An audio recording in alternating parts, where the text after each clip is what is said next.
Hola, ¿qué tal? Buenas, ¿cómo están? Hoy quiero hablar un poco del conflicto, de cómo lo gestionamos, cómo lo afrontamos, y la idea sería entonces de dejarle de tener un poco de miedo a los conflictos, empezar a manejarlo, a gestionarlo, y para eso elegí esta frase que dice: el conflicto, cuando se maneja correctamente, fortalece. Cuando nos encontramos con la palabra conflicto, problemas, la primer reacción que tenemos es una reacción de incomodidad, de algo que no está funcionando, de algo que me molesta, y es normal. La cuestión sería, en relación al conflicto, es de sacarle un poco esa connotación negativa que, como les decía, es algo totalmente común, entendible, y cambiarlo a una connotación positiva, mirarlo desde otra perspectiva, ¿no? Mirarlo desde otro lugar, porque si lo miramos solamente como algo de un problema, como algo que me molesta, como algo que a veces ni siquiera lo imaginamos como algo que se pueda solucionar, eso no favorece a que el conflicto de alguna forma deje de estar en nuestras vidas. Negar el conflicto no es el camino. El camino es tratar de entender cuáles son las causales, tratar de ver, después de analizar esas causales, cuáles son esas alternativas que tenemos para superarlo, analizar también los tiempos que tenemos, los recursos que tenemos, y ponernos manos a la obra. Pero para empezar, entonces, les decía que aunque el conflicto es parte de la vida, aunque el conflicto tenga en principio una connotación negativa, tenemos que buscarle, como se dice muchas veces, buscarle la vuelta, buscarle esa connotación positiva. Ahora bien, la pregunta del millón es: ¿cuál es la connotación positiva al conflicto? En primer lugar, entender que cuando hay un conflicto, cuando hay un problema, es una señal de que algo no está funcionando, que algo no está siendo parte de mi vida como tendría que ser. En primer lugar, entonces, sería verlo como una oportunidad de cambio. Esta oportunidad de cambio me enfrenta a mí a la decisión de tener que poner manos a la obra, manos a la acción en ese cambio. ¿Cuál sería? En primer lugar, analizar los tiempos que estamos teniendo, el tiempo y los recursos que tenemos como para poder afrontar este conflicto.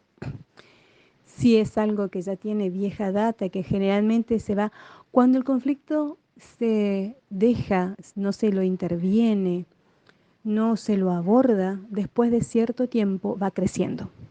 ¿Por qué va creciendo? Porque van sumándose otras cuestiones, otros elementos que lo van agrandando.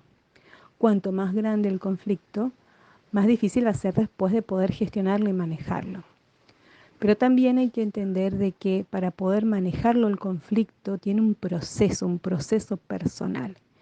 Entonces el primer punto para poder gestionar, para poder cambiar la situación, es siendo consciente de que es necesario ese abordaje. Es necesario ese abordaje, es necesario tomar conciencia de que esto no me funciona y que necesito cambiarlo. Y para eso necesita que yo salga de esa zona de confort, a veces hasta de zona de negación, y decir: tenemos que buscarle la vuelta a esta cuestión, tenemos que ver que esto que no funciona, hacerlo como funcione, pero como funciona para mí, cómo buscar que funcione de la manera más conveniente para mí, también para los demás, obviamente, cuando hay otras personas que están metidas también en esta cuestión, porque el conflicto es, como decía algunos autores, por ejemplo, Relmo Entelman, que decía que el conflicto aparece cuando hay intereses que parecen que son contrapuestos o son contrapuestos. Digo parecen porque mucho de lo que nosotros tomamos conflicto son en realidad malentendidos, que pueden ser aclarados, que necesitan esa fortaleza de decir: bueno, vamos a sentarnos a hablar y vamos a aclarar la cuestión. Y con esta charla, este diálogo, estas cuestiones se pueden resolver. Sin embargo, hay otros conflictos que sí dan, que son resultado de intereses contrapuestos, de intereses que son diferentes, y algunas veces que son opuestos. ¿Por qué hago esta diferencia de intereses? Porque un conflicto siempre responde a un interés. Tener en cuenta que tenemos diferentes tipos de intereses, tenemos intereses que son comunes, por ejemplo, la educación de los hijos es un interés común de los padres. Tenemos intereses que son diferentes, siguiendo con el ejemplo de la educación, un interés diferente sería la escuela donde queremos que nuestros hijos estudien, o el idioma que queremos que nuestros hijos estudien, o la actividad extracurricular.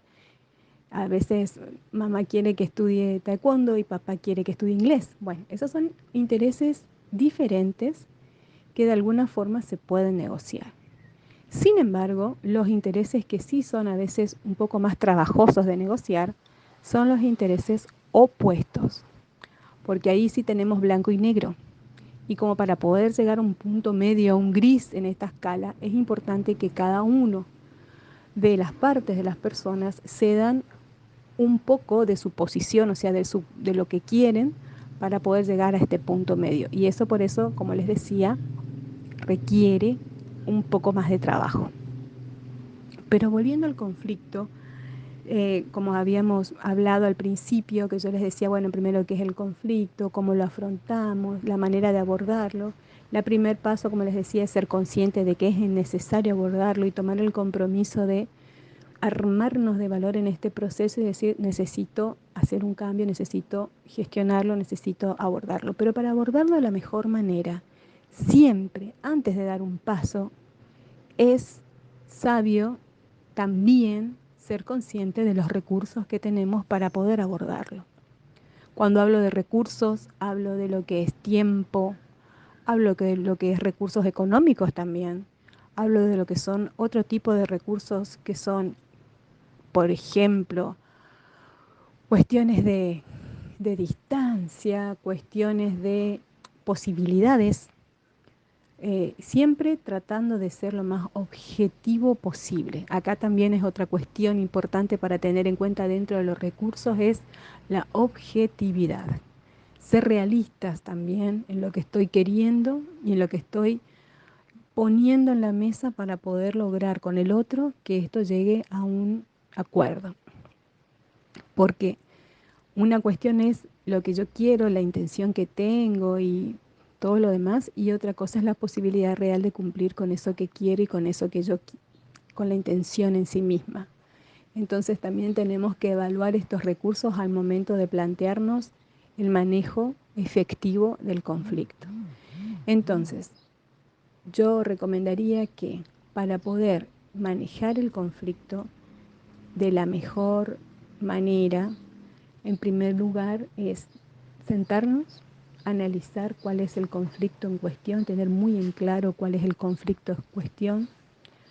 A veces es importante separar si es una cuestión personal o una cuestión objetiva, porque también eso va a tener su grado de manejo.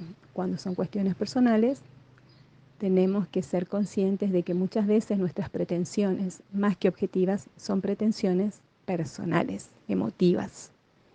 Y eso no es muy negociable. Uno no puede negociar emociones, no puede negociar sentimientos. Entonces ahí también es tener en claro el punto del conflicto, tener claro y ser sinceros con uno mismo, porque también en ese sentido nosotros podemos poner un montón de cuestiones y bueno, es importante tener claro eso. Ser conscientes, poder entender si es personal o objetivo, buscar tener en claro los intereses que tenemos dentro de este conflicto, analizar los recursos que tenemos para manejarlo y luego de todo eso, analizar los pasos a seguir, ¿no? Una vez que analicemos los pasos a seguir, empezar a redactar, bueno, por dónde iniciaría, en este caso si sería esta cuestión, este paso si se da como yo estoy esperando, cuál sería el segundo paso, el tercero y así, ir planificando los pasos a seguir y ponerse en acción. Porque si nos quedamos solo en la intención y nunca nos podemos en acción, si solamente buscamos evadir el conflicto, este nunca se va a solucionar. Por lo tanto, esta frase que dice que cuando el conflicto se maneja correctamente, fortalece, significa que cuando nosotros buscamos gestionar el conflicto de una forma efectiva hacia una solución efectiva, es porque va hacia una solución que realmente me va a convenir. Y no pensemos solamente en una conveniencia económica, abramos nuestra mente a otro tipo de posibilidades de solución. Usemos lo que decía Edward de Bono, nuestro pensamiento lateral, de no quedarnos solamente en una de las posibilidades o de las alternativas económicas, sino también y que muchas veces hay otras alternativas o posibilidades como mejorar una relación con un amigo, con un familiar, mejorar nuestras relaciones afectivas, mejorar también nuestras posibilidades laborales, va mucho más de lo económico. Entonces, aunque la mayoría de los conflictos a veces suceden y tienen que ver con una connotación económica, eso no quita que también tenga como factor fundamental otras connotaciones. Entonces, abramos nuestra mente a todo eso, busquemos en primer lugar afrontarlo, gestionarlo desde nuestro lugar como nosotros lo podemos llegar a afrontar, pero lo fundamental es no evitarlo, porque cuanto lo evitamos va creciendo y cuanto más crece, más difícil después de manejar, como les decía hoy al principio. ¿Por qué nos fortalece el manejo del conflicto? Porque nos enseña a ser resilientes, nos enseña a ser personas de acción, nos enseña a no quedarnos y sobre todo nos enseña a planificar que cuando tengamos un conflicto, este lo podemos superar. Lo podemos superar con, como les decía, planificando una acción con tranquilidad, pero accionando, yendo hacia adelante, que es lo que cada uno considera quiere en la vida, ¿no? Tratar de ir hacia adelante, sacándose de encima estos conflictos que son como cargas que muchas veces son pesadas para seguir en el camino. Muchas gracias y nos estamos escuchando en otro podcast.